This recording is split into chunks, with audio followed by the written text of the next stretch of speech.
Hello बच्चों, let's see the question. And the question says that frog is a poikilotherm, exhibits camouflage and undergoes estivation and hibernation. How are all this beneficial to it? तो आ जाओ बच्चों, थोड़े से की concept में बात कर लेते हैं, चीजों को अच्छे से समझ लेते हैं, तो क्वेश्चन सॉल्व करना हमारे लिए बेहद आसान हो जाएगा बच्चों।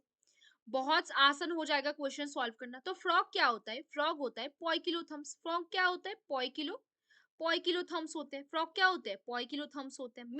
मीन्स उसका मतलब क्या होता है? विच मीन्स उसका मतलब ये है, which means its body temperature depends on surrounding. उनके जो बॉडी टेम्परेचर होता है, इट्स बॉडी टेम्परेचर किस पे डिपेंड करेगा? सराउंडिंग्स के ऊपर। डिपेंड्स ऑन किन पे? डिपेंड्स ऑन सराउंडिंग्स पे उनका जो बॉडी टेम्परेचर होगा वो क्या करेगा? डिपेंड करेगा।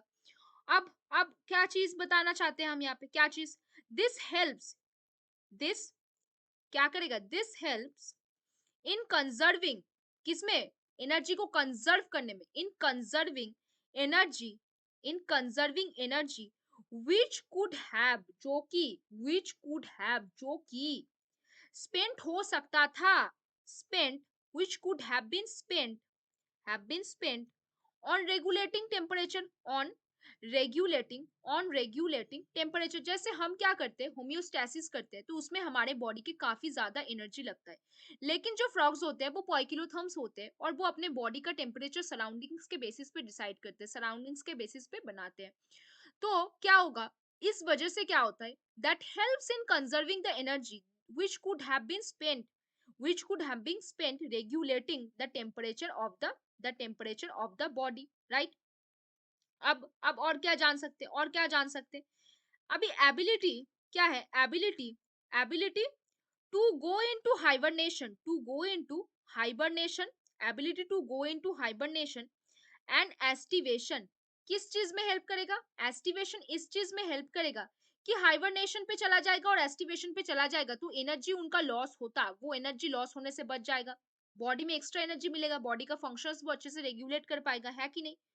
तो इसीलिए क्या होता है? इसीलिए और क्या? एबिलिटी टू कैमोफ्लेज जो होगा, एबिलिटी टू कैमोफ्लेज किस लिए होगा? प्रीडेटर से खुद को बचाने के लिए होगा। एबिलिटी टू कैमोफ्लेज किस लिए होगा? To save themselves, to save themselves from predator, to save themselves from from predator, from क्या? Predator. And also easy to catch prey, also क्या? इजी टू क्या? Catch prey, easy to catch pray.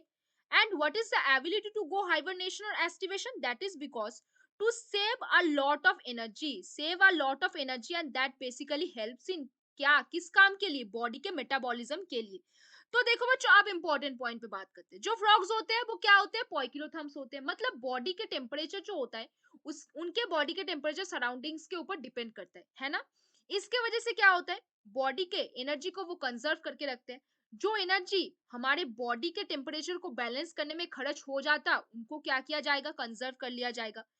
अगर उन पे क्या होता है? Ability to go hibernation और एस्टिवेशन, उसके वजह से क्या होगा? अ लॉट ऑफ एनर्जी जो बॉडी के टेम्परेचर को रेगुलेट करने के टाइम पे वेस्ट होता, वो सारे एनर्जी वो अपने काम पे लगा पा रहे, मेटाबॉलिज्म, बॉडी के डिफरेंट फंक्शंस, वो सब कुछ हो पाएगा उसके वजह से।